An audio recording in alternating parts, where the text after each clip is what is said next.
Vamos a pedirle a Mauro Zeta algunas precisiones más de este caso, que es propio de una película realmente, ¿no? Dos hermanos gemelos que tienen un patrón genético tan idéntico que no es posible a través de una prueba diferenciarlo para poder imputar a uno u otro en este delito aberrante, el de violación. Exactamente, y que favoreció a uno de ellos que estaba siendo juzgado por un delito sexual. ¿Por el beneficio de la duda simplemente? Sí, básicamente porque no pueden decir con un grado de certeza absoluta que es él. Y en definitiva es un delito sexual que ha quedado impune. Sí, claramente. ¿No hay culpables? No hay culpable, pero además con un problema. La víctima no lo puede reconocer porque el atacante estaba encapuchado.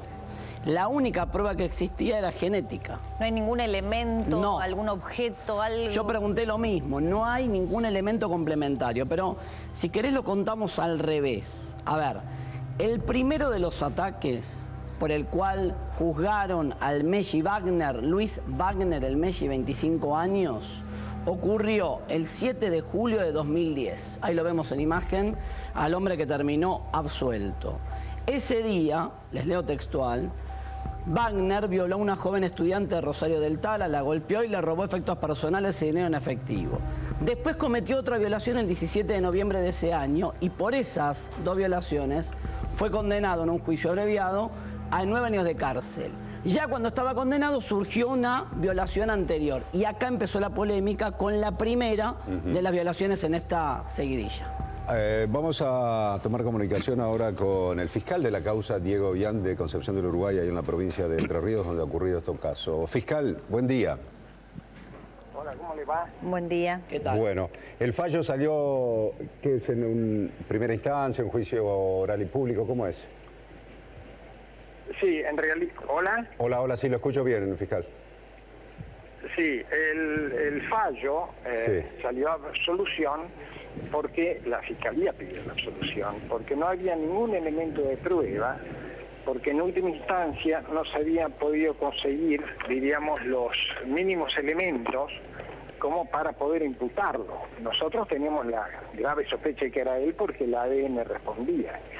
Pero él adujo en el momento de la audiencia que su hermano gemelo podía tener relación con el hecho, que él no era, que él era inocente, y entonces se mandaron a hacer nuevos análisis, y los análisis dieron igual, exactamente el mismo ADN.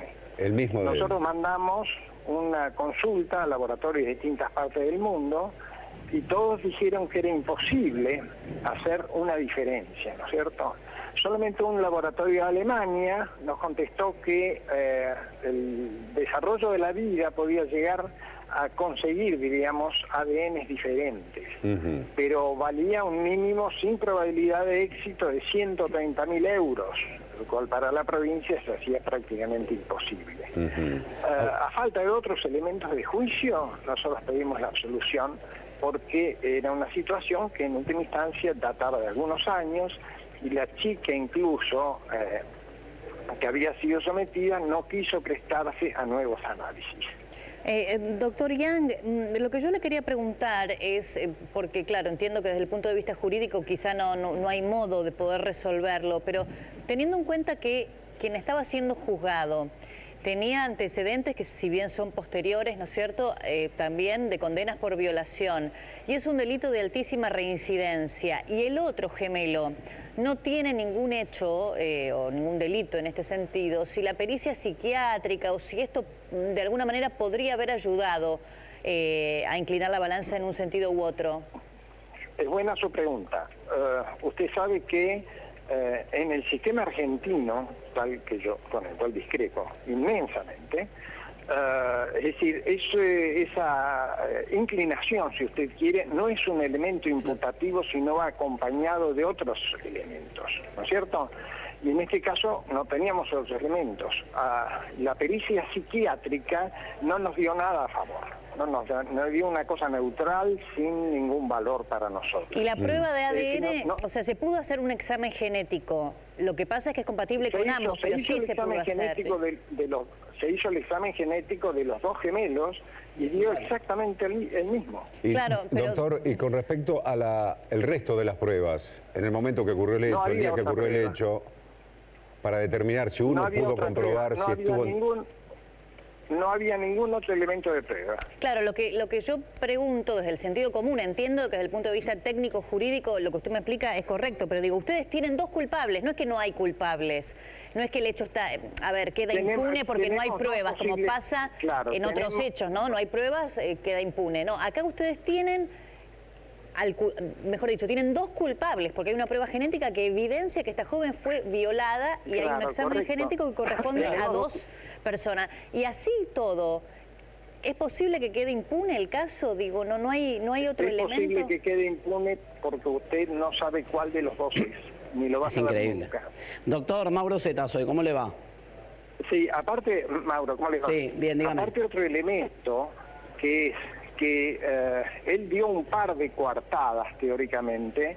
Esas coartadas se probaron falsas, pero como él en el derecho argentino tiene derecho a falsear la verdad, porque la mentira acá para los imputados queda impune, entonces tampoco puede cargarle encima el haber mentido. ¿Y lo indiciario no es elemento, doctor? Un testigo, usted al testigo lo va a sancionar. Pero si usted encuentra mintiendo a un imputado, usted no lo puede sancionar. ¿Pero no es un indicio la mendacidad, doctor? No es un indicio para ¿Cuáles eran las mentiras? ¿Cuáles eran las mentiras para ver si eran muy importantes? Que ese día él estuvo en el lugar trabajando y que estaba con otra persona. En el lugar trabajando no estuvo. Y la otra persona no confirmó que él hubiera estado con él. Y el acusado, él dice, mi hermano fue el que cometió la violación. ¿Y el hermano que lo citaron ustedes y qué dijo concretamente ese día? Al hermano lo citamos, él se prestó a hacer todos los análisis para hacer el ADN que nosotros pedimos. Pero ¿y corroboró que él no estaba en el... o pudo corroborar que a esa hora que se cometió la violación él estaba en otro lado con otras personas? Nosotros solamente al hermano, como testigo. No, imputado no lo hicimos. Hola. Claro, lo citaron como testigo al hermano. Está bien, pero yo digo, en la manifestación, a mí me están acusando de una violación y es mi hermano, digo, no, yo ese día donde se cometió la violación estuve en tal lado, trabajando en tal lado con tantas personas, y él no lo manifestó de motu propio para decir... Que el que estaba en cuestión no era el hermano, sino este muchacho que tenemos imputado, ¿no es cierto? Claro, pero a ustedes no les sirve para acusar, por ejemplo, saber si la persona que se presume es acusada por otra, como el autor material de un hecho, si efectivamente ese día, a esa hora, estaba en otro sitio, bueno, por descarte ustedes tiran ahí al responsable. Bueno, usted tiene varias cosas sobre este tema. Primero, usted está pidiendo pruebas de un día y hecho que han sucedido más de 2 o 3 años antes. Claro. Sí. Entonces es muy difícil que alguien se acuerde perfectamente que dónde estaba en ese momento. Ahora, doctor, ¿se lo puede investigar a partir de ahora ya como imputado al otro gemelo? No tiene ningún sentido. No tiene ningún sentido. El otro gemelo nunca estuvo imputado. Nosotros pedimos su colaboración para conseguir los elementos. Fue testigo, digamos, en la causa. Y él en todo momento se prestó. Está bien, increíble, tiene razón. La pregunta concreta es esta, doctor. Él cuando se prestó a todos los análisis y a todas las preguntas, él manifestó... Claro, no podemos imputarlo. No imputarlo, pero digo, yo me siento ante un fiscal. Tener responsabilidad, ¿no? Usted, como testigo, yo me siento ante el fiscal y le digo, mire, yo tal día, tal hora... ¿Estaba trabajando? O estaba en tal lado, no en calidad de indagado, sino como testigo, como diciendo, mira, a mí mi hermano dijo que fui yo ese día, esa hora, o en esos días, yo estuve cumpliendo y tengo las personas que avalan que yo estuve en otro lado concretamente. Correcto. Eso no está sentado en la causa.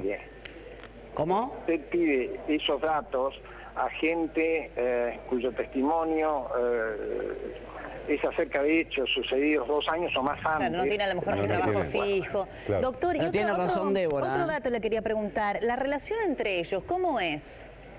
No es. No hay.